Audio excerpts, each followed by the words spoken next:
What game is this and how do you play it? This is for the birds, and you're attempting to get 4 birds in a row in order to win on the same branch. And the way that's done, it's done with different dice, and when you roll a combination of dice, in each case you have a choice of 2. It could be 73 or 37, for example. And there are other cards and rule sets that make it very interesting. Are all these whole family games or some more for adults? All the ones you see on the table are a combination. So if you want me to show you individually, I'll tell you what they are. How about this one? Letter Tycoon is a family game. It's a brilliant cross-section of a game like Monopoly and a game like Scrabble. Oh. In that, when you spell a word, you get points for it, but then you can buy one of the letters in that word, and then you have the patent on that letter for the entire game.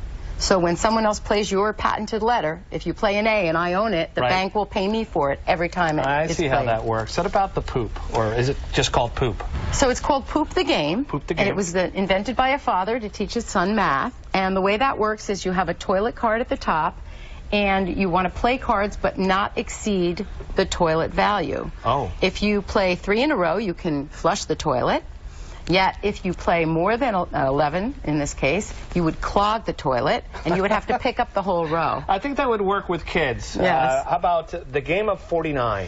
In my opinion, is one of the most classic games to come along in 50 years.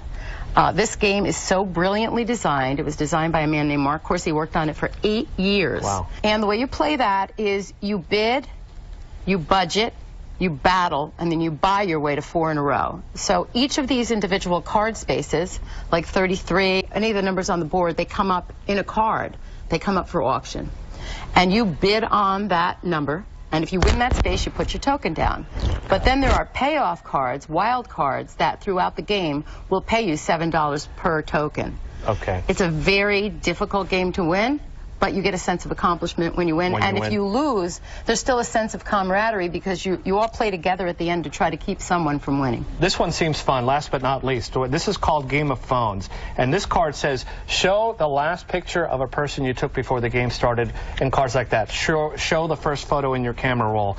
And people will, obviously maybe have some embarrassing moments. What's that game like? Well, you're at a party, say you have your phone, and you really want to enjoy yourself with your friends, but you've never really been into card games. This is a great entry because you've got your phone, and the way it works is there's a judge every round, and you execute whatever it is on the card, and the judge chooses whoever has the best picture, the best emojis, the most amount of messages, or the dumbest voicemail, things like that. Shari, thank you. You make me feel like going out and playing a game. Thank you very much for joining us here on Mornings on 2 to 9.